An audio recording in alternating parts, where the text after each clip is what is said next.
Pemirsa, MKMK saat ini tengah menyidangkan dugaan pelanggaran etik Hakim Konstitusi terkait putusan 90 PUU 21 tahun 2023 soal syarat maju Capres-Cawapres.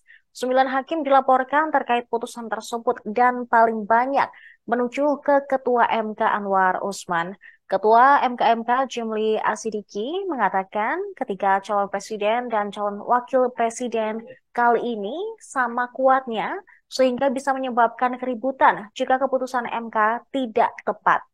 Karena keputusan MK atau putusan nomor 90 kemarin meloloskan Gibran sebagai cawapres pendamping Prabowo. Karena memang diketahui Gibran belum berusia 40 tahun, namun dia memenuhi syarat lain yaitu sedang menjadi kepala daerah. Terkait putusan MKMK, apakah bisa merubah putusan Mahkamah Konstitusi nomor 90 tersebut dan berdampak pada pencalonan presiden dan wakil presiden di pemilu 2024? Jimli tak berkomentar banyak.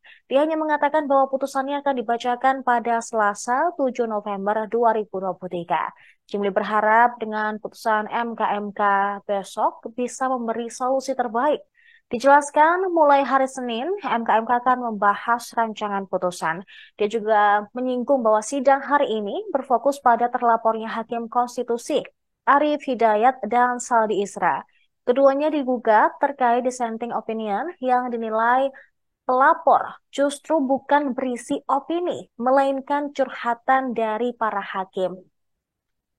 Jimli mengatakan bahwa hingga saat ini MKMK masih berusaha untuk mengurai perkara-perkara yang ada di dalam intern Mahkamah Konstitusi sehingga nantinya bisa memberikan solusi yang terbaik.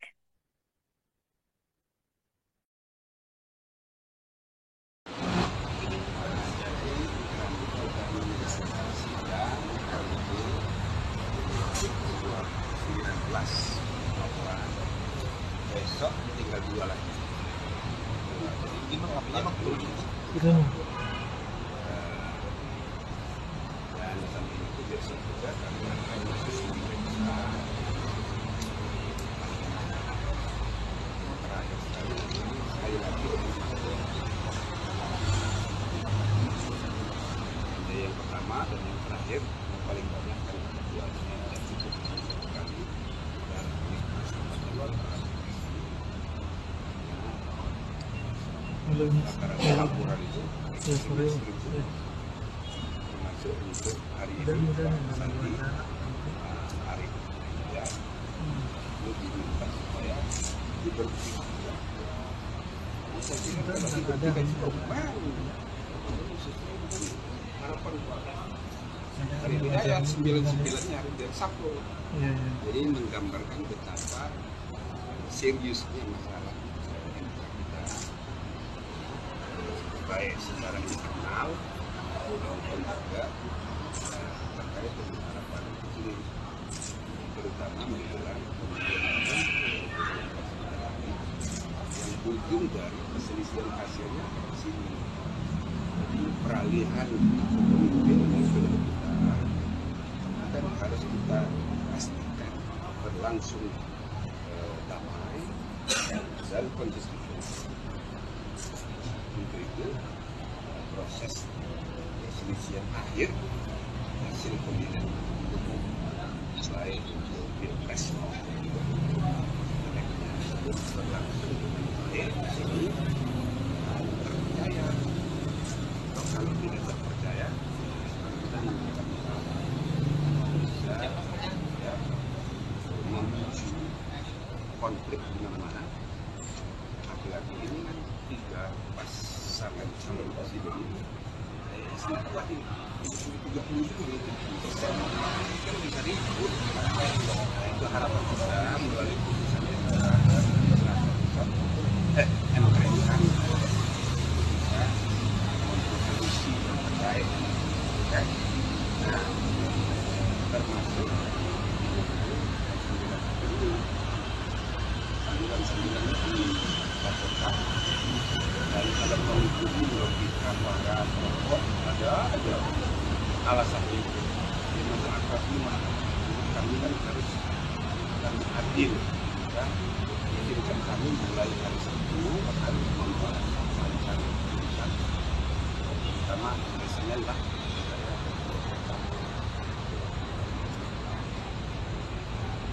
dari semua laporan dan persidangan. Alhamdulillah kami merasa mengucapkan baru. Saya rasa sidang hari ini pertama sidang hari ini terfokus kepada pelapor Pak Arif Mata dan Pak Bisa. Yang dipersoalkan adalah bukan opini yang disidang, ini curhat. Nah ini kan sesuatu yang baru. Jadi Pak kita sebaiknya membangun tradisi opini yang supaya jangan berlebihan. Itu tuntutannya. Baik untuk Pak Saldi maupun juga untuk Pak Arif Hidayat.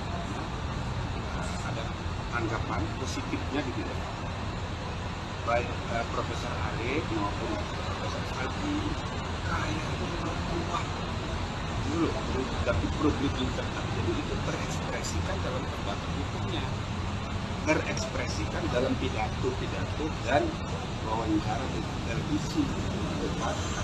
Jadi sebetulnya ada alasan logis itu ada yang bisa dimaklumi, tapi kan kita untuk membina kualitas dan integritas lembaga pengawal konstitusi, pengawal demokrasi dan nama MK ini, itu kan harus meluruskan di Depok,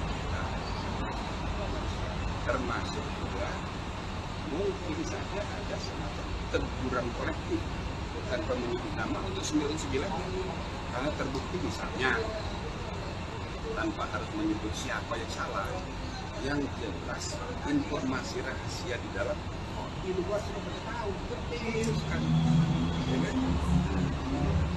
Hanya intel di sini, wartawan mirip intel ini, ya, tapi itu kan hak Anda ya. Tapi maksudnya ini sesuatu yang rahasia dibuka keluar gimana? Selama ini hanya dugaan-dugaan, beda. Kok banyak betulnya sekarang ini gitu. Nah ini pasti sumbernya kalau bukan staf, hakim. Kami udah periksa semuanya. Siapa ini? Dan kalau nanya majalah Tempo, ya kita harus hormati kebebasan pers, ya kan? Kita tidak mau menyentuh itu, jadi kita cari, masih kita cari siapa yang akan menjawab, termasuk soal-soal administrasi yang sangat sulit. Nah ini termasuk yang bisa menjadi bahan untuk teguran kolektif. Yang kedua, soal kohesi, kolaborasi, inovasi global, tapi semua terpaksa lagi. Ini biarin bisa. Jadi sekali lagi ada 9 tiang menggambar si struktural bernama MK harus diimbangi dengan independensi fungsional setiap hakim. Kalau setiap hakim itu adalah pilar constitutional truth and constitutional justice. Pilarnya 9. Artinya 9 orang itu kan mencerminkan 9 cara berpikir yang hidup dalam masyarakat. Jangan apa-apa mereka itu berdebat habis ketuk meja misalnya gitu. Tapi kalau keluar sudah ada putusan, ya harus menghormati. Tidak boleh emosi lalu dibawa putusan menciptakan. Nah ini juga ya yang harus diperbaiki ke depan.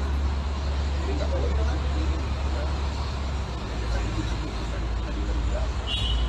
nah ini hal-hal yang mengenai salah satu isu yang kita diskusikan nanti soal kualitas perbedaan pendapat sendiri.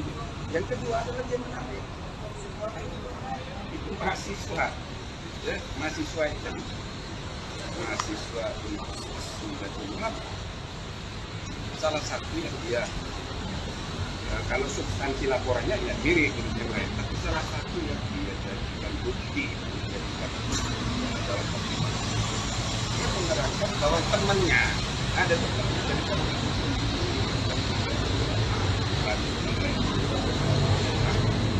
mengajukan judicial review terhadap undang-undang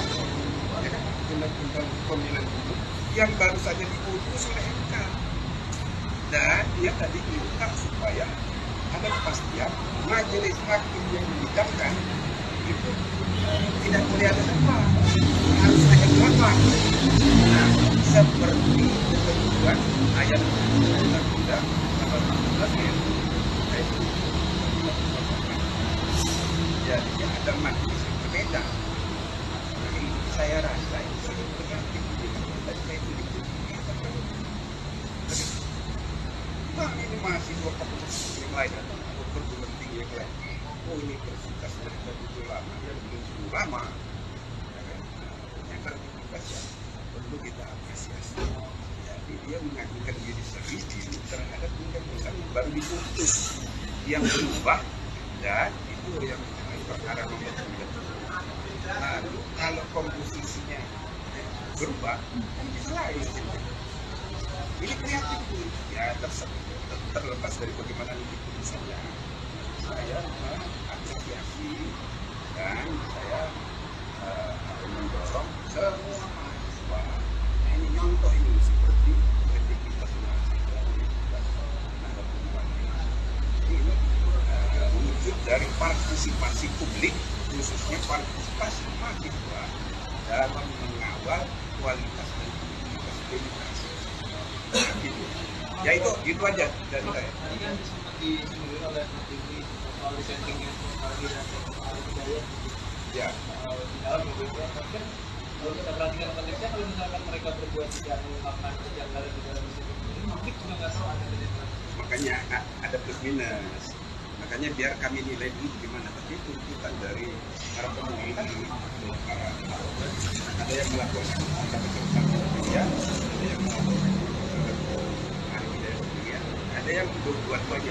Makanya kita kumpulin dalam kamar kelompok. Ya kan?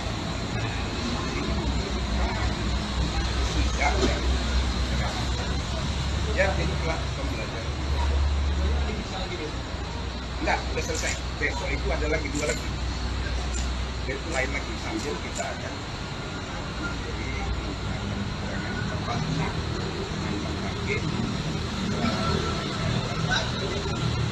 mana proses tapi disoalkan realitas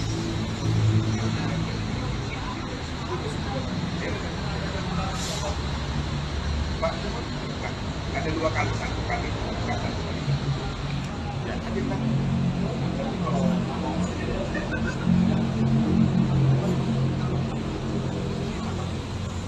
besok akan kita lagi terakhir kan dan misalnya jadi total 2 minggu bukan sekitar 30 hari dulu 30 hari nanti kita selesaikan 15 hari. Untuk perkembangan KMK ini bisa panitera jadi besok. Iya besok pagi. Ada panitera lalu kemudian dicek aja. Pokoknya ada 2 perkara.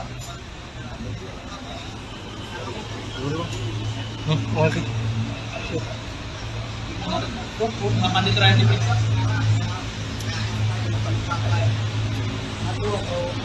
Lebih dari panitera. Kalau misalnya pergi untuk putusan MK sendiri bisa mengganti putusan undang undang.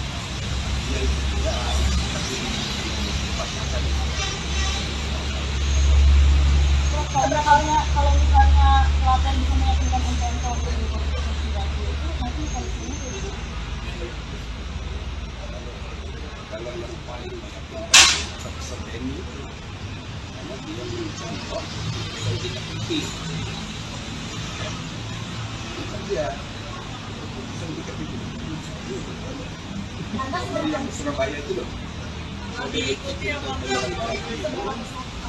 Seberapa besar peluang laporan dari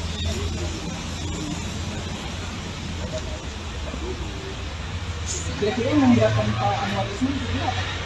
Dari beberapa persidangan ini. Kalau hari ini yang dua kali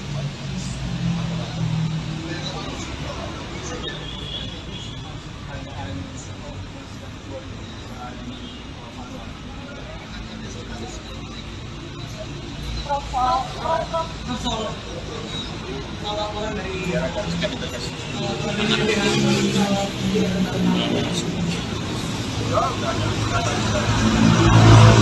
Udah kita klarifikasi.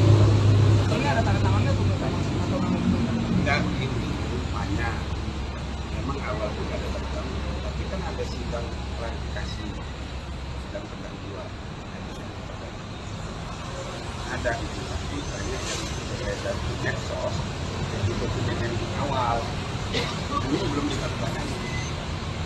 Ya, agar banyak masalah lah dan administrasi. Seperti itu ya. Itu ada rapat klarifikasi. Saya kan ada rapat klarifikasi.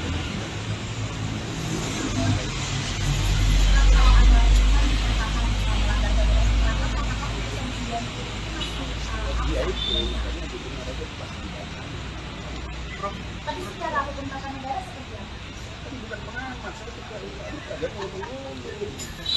Itu kan baru sama dengan Pak itu masih menyampaikan tuntutan belum selesai. tapi apa sih urgensinya Pak Anwar Usman diminta 2 kali? Saya kami mendengar dan sudah yang pertama akan mendengar yang lain. Bagi kami terhadap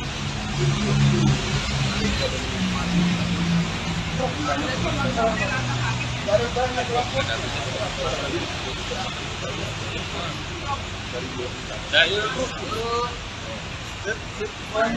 Cukup bro. Ada kan ada yang dilaporkan kan ada yang ada yang ada yang dua, ada yang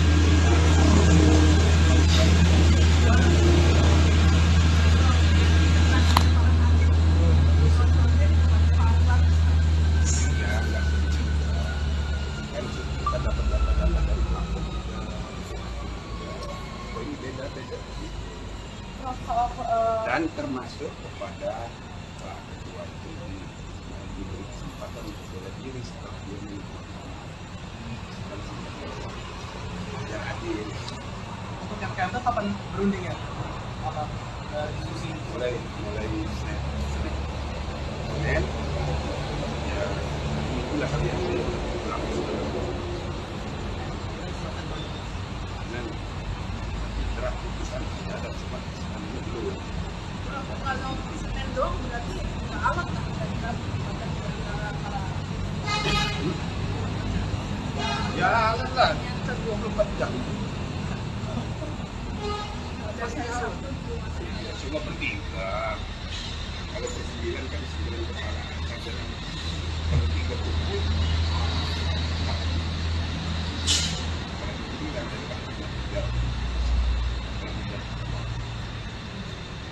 masih muda terus berdebat bersama. Oke, terima kasih ya. Download Tribun X sekarang, menghadirkan lokal menjadi Indonesia.